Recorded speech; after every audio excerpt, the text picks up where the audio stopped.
Well, there are new questions today about a Washington Post report suggesting some of the president's big donors have collected about $4 billion in taxpayer-funded investments from the Energy Department. The Republican National Committee quick to jump on the news, producing this ad showing or purporting to who got what and raising the question, are the president's donors influencing big money decisions at the Energy Department? Leslie Marshall is a syndicated radio talk show host and a Fox News contributor, and Lars Larson is a syndicated radio host with Compass Media Networks. Okay, panel, thank you both so much for being here. So the Post has a comprehensive piece talking about how, for example, the department provided $2.4 billion in public funding to clean energy companies at which this guy, Sanjay Wagle, used to work. Now, why do we care that Sanjay Wagle used to work at companies that got $2.4 billion in taxpayer monies? Because that guy was tapped by the Energy Department to be their consultant on green energy investments. So, what does Sanjay apparently say? It looks like he said, hey, consider my former companies. They'd be a great investment. And now the Post is raising questions about the propriety of that, Lars. Should it be? Hey.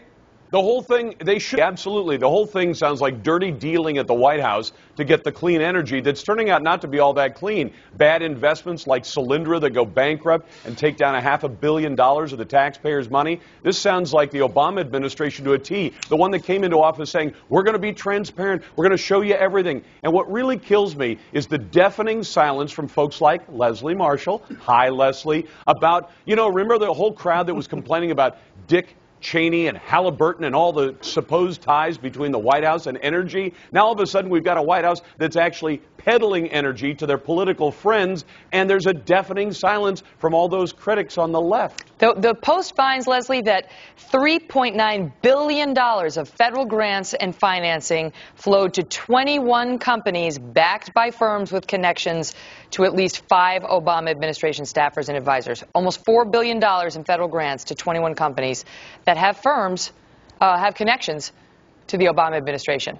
Unusual? Actually, no, because Lars, hello, Lars, I'm speaking, so it's not deafening silence. But in 2001, you and your buddies were very silent when former President Bush and Dick Cheney were meeting with, like, the American Petroleum Corporation, etc. And you know what? You keep mentioning Solyndra when you're talking about approximately 40 companies that the federal government invested in for green and clean energy, as the president promised in campaigning that he was going to do and lay the foundation for. One out of all those investments went belly up. You know what I think this is, Lars? This is becoming like the 6 degrees of separation of Kevin Bacon. Because I ask you, Lars, how many clean and green energy startups do give money to Republicans? Quite frankly, any of these companies probably donates to the Democrats. And last time I checked, President Barack Obama is the only Democrat running this year. Well, that is the question, Lars. If you're Barack Obama and you want to find people to advise the White House on, which companies to invest in on the energy sector, you're not going to go to somebody who has no connections to the energy sector. You got to get somebody who knows what they're talking about. Of course not. And in fact, Leslie's objection to Dick Cheney meeting with energy companies to draft an energy policy is one thing. But remember, they were drafting an energy policy, not writing billions of dollars worth of checks. In this case, we've got a direct connection. A White House that raises money, then hands money to some of the people who raised money for the president's campaign. And Solyndra is a great example of that. And by the way, Leslie, there's a huge list of companies that have gone belly up after they got federal money. The president shouldn't have been investing in this sector. But here's the question, Leslie, because it gets sort of convoluted. I think it's kind of hard to follow. But essentially what the Post is reporting is that, for example, this guy Sanjay Wagle, right? He's a venture capitalist. He was a Barack Obama fundraiser back in 2008. So he raises a bunch of money for Barack Obama to get into the office, into the White House. He gets into the White House. Then Sanjay says, okay, I was with this venture capital firm. I'll leave the firm, and I will come consult with you, President Obama, and your energy department. And then the energy department promptly turns around and gives his former firm $2.4 billion in public money. And so it leaves the American people asking themselves, this kind of stinks. It sounds like a payoff, Leslie. You know what, Megan, I don't disagree that it doesn't sound good, but also let's look at specifics. The companies where the money were given are meritorious in what they do. And quite frankly, if you are in that industry and you have a candidate that says they're going to back what you're doing, you're going to back that candidate. And you're certainly going to back that candidate for re-election once he is president.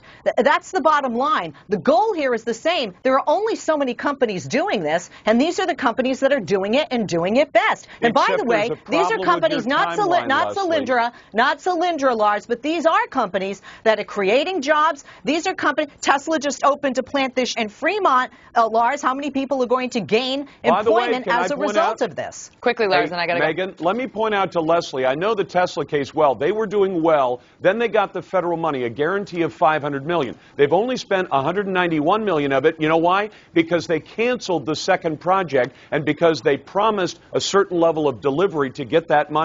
They didn't deliver, and they've already told the government that the second line of cars they were going to do, another federally subsidized line, which is a bad idea to begin with, that they aren't going to be able to do the second line, but they'd like to renegotiate and still get the $500 million, even though they didn't do what they promised to do, Leslie. Well, the White House is stressing that its staffers and advisors who have ties to these venture capital firms did not make the funding decisions, but there are still obviously questions being raised. Panel, thank you both so much. Well, and do you believe that, Megan? Thanks, Megan. I'll let the viewers decide that one. Lars. Thanks, Lars. Thanks, Leslie.